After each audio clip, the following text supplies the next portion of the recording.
The Mouth of Sauron was a difficult character because you don't quite know what he is. Is he a human being? Is he an orc? I mean, in the book it seems like he's some sort of human in service of Sauron, like a quisling, like a traitor, a treacherous sort of turncoat. The rider was robed all in black, and black was his lofty helm. Yet this was no ring-wraith, but a living man. The lieutenant of the Tower of Barad-dûr he was, and his name is remembered in no tale, for he himself had forgotten it, and he said, "I am the mouth of Sauron." Richard's guys at Weta designed an interesting idea for a helmet, which was a helmet that didn't really have eyes or eye holes. Fantastic design by Warren. It's kind of half warrior, half priest, quite disturbing. I'd been there long enough at Weta, and I mean this in the best possible way, for Richard Taylor to pigeonhole me into evil guys. I mean, that's fine. I mean, I love that. I love that. That's cool. So we talked a lot about the fact of, is he just an envoy for Sauron? Is he like a diplomat? Or is there some type of feed which is directly Sauron speaking? It was actually Ben Whitten who said, oh, well, what if he's actually blind? And so that's how the helmet was brought about. You know, we totally covered up his eyes. No, that's not talked about in the book. There's no mention of whether his eyes are covered or not.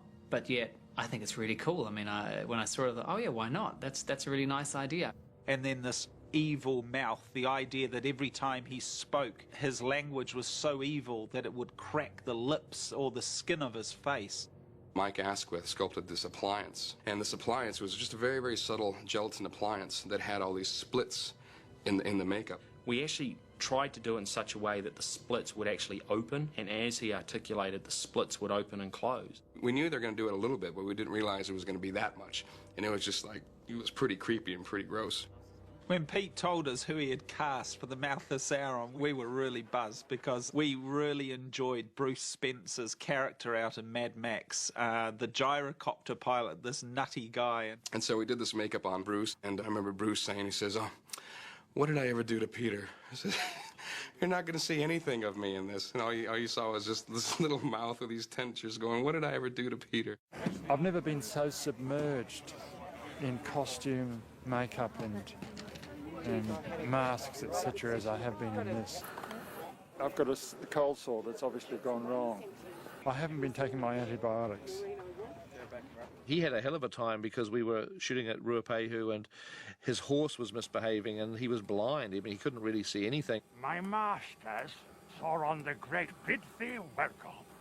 We said, well, you're going to have to ride the horse up and stop it on this mark on the ground. And he couldn't see the mark and he was totally blind. I think these days, to be a fully fledged actor, you've got to learn to ride.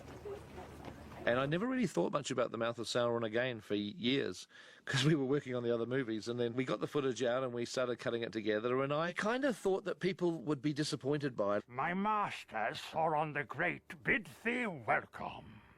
And I somehow thought that, you know, the prosthetics look fine and the design is fine, but surely there must be something else we can do to make this character a bit more kind of memorable. Pete decided that he just, he wanted something a little bit different looking. He just wanted to make him look a bit more scarier. I then experimented with the idea of taking the mouth, which is obviously horizontal, and just simply cutting it out of the image and turning it sideways so it becomes a vertical mouth. You know, like it's there and it's sort of talking. And I thought that would be interesting. I was just trying to think of something that would make him unique and memorable. And so they did a test for me of the vertical mouth. My masters, Sauron the Great. Some of the tests looked really weird and just really creepy.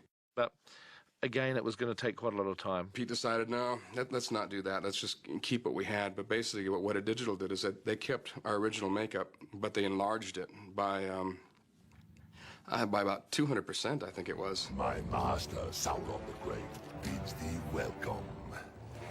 And it's really weird. I mean, I was really pleased with the way that the effect worked because it gives you this uneasy sense that something's weird. I like it. It's one of those slightly subtle but sort of disturbing effects. Oh.